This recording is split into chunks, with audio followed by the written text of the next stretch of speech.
Bonjour et bienvenue dans Africa News Today, votre rendez-vous d'information hebdomadaire. Je suis Pascal Kenya et voici les titres. Après la victoire du Sénégal 1-0 face au Maroc, pays hôte de la CAN 2025, les scènes de supporters en liesse nous ont fait chaud au cœur. Nous retournerons en images dans les rues de Dakar. Selon les résultats provisoires des élections législatives au Bénin, le bloc présidentiel a remporté l'ensemble des 109 sièges de l'Assemblée nationale. En fin de journal, nous nous dirigerons dans l'ouest du Kenya où une équipe de bikeuses améliore l'accès aux hôpitaux des femmes enceintes vivant en zone rurale.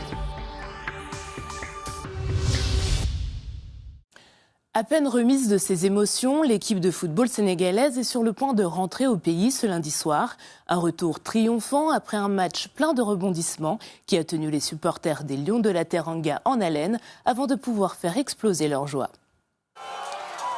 Les Dakarois ont célébré jusque tard dans la nuit leur nouveau sacre à la Coupe d'Afrique des Nations.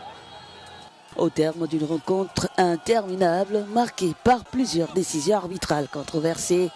Dans la capitale, les rues sont restées en effervescence jusqu'au petit matin dans une ambiance digne des grands jours de fête. La victoire est magnifique. Ils ont essayé de nous la voler, mais grâce à Dieu, loué soit Dieu, le Sénégal sera toujours victorieux. Dieu seul sait ce que je ressens en ce moment. C'est une véritable montagne russe émotionnelle. Je cours dans tous les sens. Il faut dire que les supporters sénégalais sont passés par toutes les émotions ce dimanche. Entre le but décisif inscrit dès les premières minutes de la prolongation, le pénalty marocain arrêté par Edouard Mendy, en passant par la décision des joueurs sénégalais de quitter la pelouse en signe de protestation. L'équipe nationale est attendue à Dakar ce lundi. Les Béninois ont voté le 11 janvier pour des élections législatives et locales, l'opposition n'ayant pas réussi à atteindre le seuil de 20% des suffrages requis pour entrer au Parlement.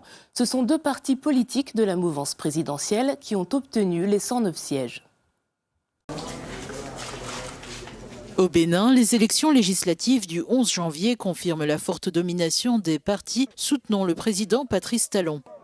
Selon les résultats provisoires publiés par la Commission électorale nationale autonome, les 109 sièges de l'Assemblée nationale devraient être occupés uniquement par l'UPR, Union progressiste Le Renouveau, et le BR, Bloc républicain, deux formations alliées du chef de l'État. Les principaux partis d'opposition, dont les démocrates, n'ont pas atteint le seuil légal de 20% des suffrages dans les 24 circonscriptions et sont donc provisoirement exclus de l'hémicycle. L'UPR est crédité de 60 sièges et le BR de 49. Le taux de participation s'élève à environ un tiers des électeurs inscrits. Les autorités rappellent que ces chiffres restent provisoires et que la Cour constitutionnelle se prononcera prochainement en confirmant ou en ajustant cette première tendance. Des pluies torrentielles et des inondations ont fait au moins 30 morts dans le nord de l'Afrique du Sud. Le gouvernement a déclaré dimanche l'état de catastrophe nationale. L'Afrique du Sud a déclaré dimanche l'état de catastrophe nationale en raison des inondations meurtrières. La décision du Centre national de gestion des catastrophes doit permettre au gouvernement de coordonner la riposte alors que les intempéries ont déjà coûté la vie à au moins 30 personnes, avec pour épicentre les provinces du Mpumalanga et du Limpopo. Dans cette province, les dégâts causés par les pluies torrentielles sont estimés à plus de 200 millions de dollars. De nombreuses maisons sont submergées, les routes se transforment en torrents, tandis que des rivières sortent de leur lit. Des conditions météorologiques extrêmes qui ont provoqué la fermeture du parc Kruger et l'évacuation de centaines de touristes et de membres du personnel. Le parc devrait rouvrir ses portes aux visiteurs sous peu.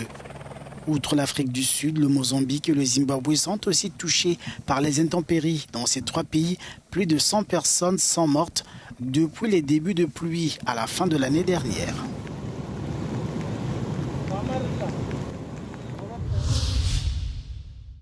Connue sous le nom de Boda Girls, une communauté de femmes à moto défie les soucis de fiabilité des transports au Kenya pour permettre aux femmes et aux autres patients vivant dans des zones reculées de prioriser leurs soins de santé. Casquette rose bien vissée sur sa tête, cette jeune Kenyane est sur l'une des routes du comté de Siaya. Elle fait partie des Boda Girls, des motocyclistes qualifiés qui aident les femmes enceintes à se rendre plus rapidement dans les cliniques et les hôpitaux. Nombre de ces conductrices portant des blouses roses sont infirmières ou travaillent dans des centres de santé communautaires. Il existe un fossé en matière de transport et comme nous le savons tous, l'accès au transport est l'un des aspects les plus négligés de la santé et de l'autonomisation économique des femmes, en particulier dans les zones rurales où la distance et le coût constituent des obstacles à l'accès aux soins de santé. Leur mission, s'assurer que les femmes enceintes des zones périphériques puissent se rendre gratuitement dans des centres hospitaliers. Beaucoup de patientes estiment en effet qu'il est plus sûr de se faire transporter par une femme. Je préfère être conduite à l'hôpital par une femme car ma famille et moi-même nous sentons plus à l'aise et en confiance avec une conductrice qu'avec un homme à moto. Dans plusieurs régions éloignées du Kenya, de nombreuses femmes ont du mal à payer les transports publics ou n'ont tout simplement aucun moyen de se rendre à l'hôpital à temps. Le service Boda Girls existe depuis 2022 dans les comtés de Siaya, Kisumu et Homa Bay dans le pays.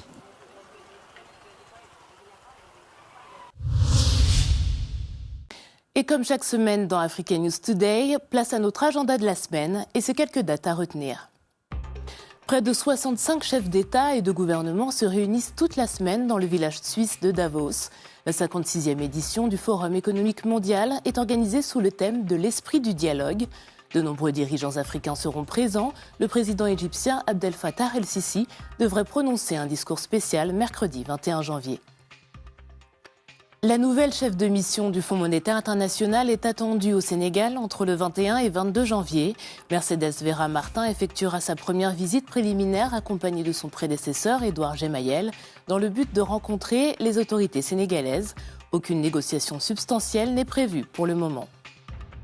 Le ministre allemand des Affaires étrangères, Johann Wadephul, se rend à Nairobi, au Kenya, mercredi 21 janvier. Cette visite officielle intervient après une première rencontre entre le premier secrétaire du cabinet kényan et l'ambassadeur allemand au Kenya la semaine dernière, afin de renforcer les relations bilatérales. Johann Wadephul poursuit sa tournée en Éthiopie le lendemain.